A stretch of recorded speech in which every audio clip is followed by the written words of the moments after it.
It was an ordinary, slow-moving Friday afternoon in calculus. Just one more period left before spring break. Everyone was restless in their seats, eager for the weekend to start. Unlike my friends in other classes who were stuck taking tests, our teacher decided to be a little more relaxed. He had us play some quizzes on a trivia website.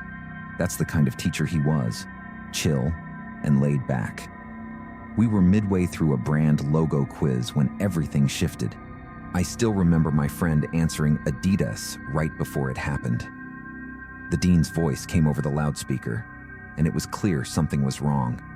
His tone was frantic as he announced that the school was going into lockdown, and this wasn't a drill. A wave of tension swept through the room. Our usually calm teacher snapped into action, switching off the lights and directing us to the back corner. The usual hum of electrical devices in the room cut off, suggesting the school had killed the power. The realization that this was serious set in. We sat in eerie silence for a few minutes, and then the screaming started.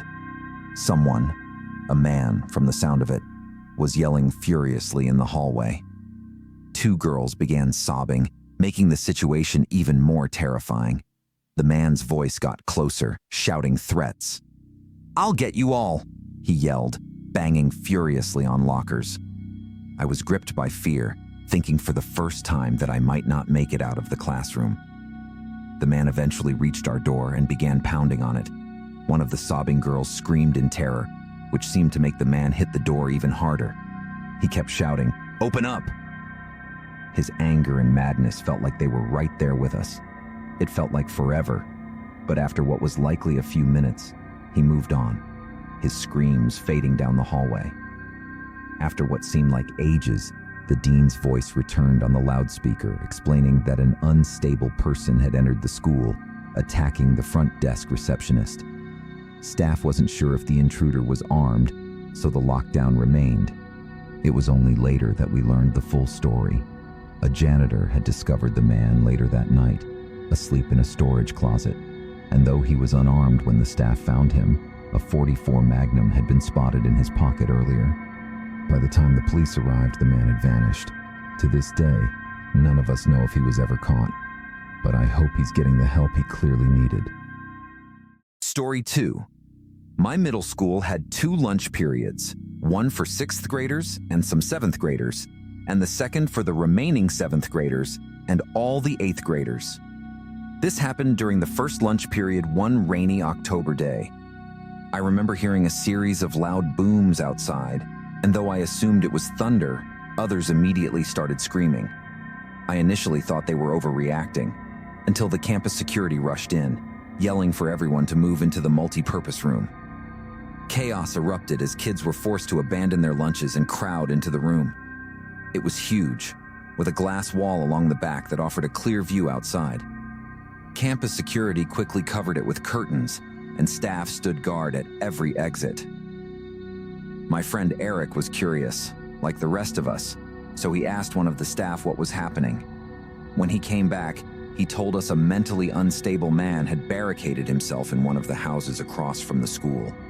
The man had apparently threatened to kill himself and anyone who tried to evict him, and he had been seen watching students from outside the school grounds in a way that made people uneasy.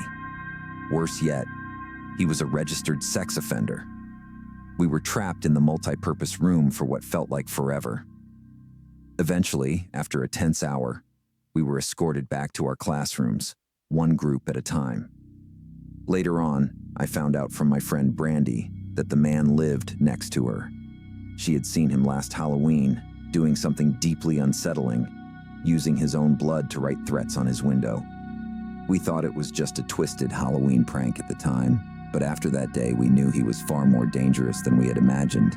Story 3. I'm 22 now, fresh out of college, and recently started working at my old high school as a tech assistant in the school's basement office. It's a mess down there, but our small office is actually pretty nice. A few big fridges, a flat-screen TV, and blessed air conditioning. I landed the job because I stayed close with my old computer science teachers, who helped me get it. Everything had been going well until one particular day when things took a dark turn. My coworkers, Dave and Gary, were upstairs, leaving me alone in the basement, enjoying a quiet lunch break.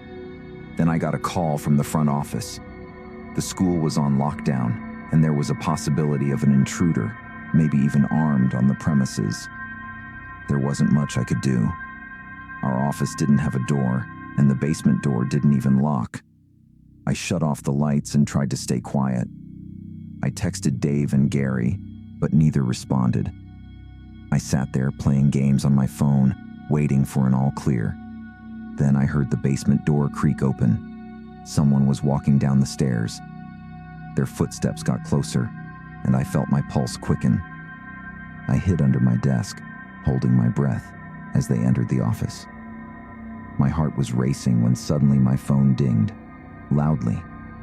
Footsteps approached, and I had no choice but to reveal myself, hoping they wouldn't hurt me. It was a man in a red plaid shirt and cap.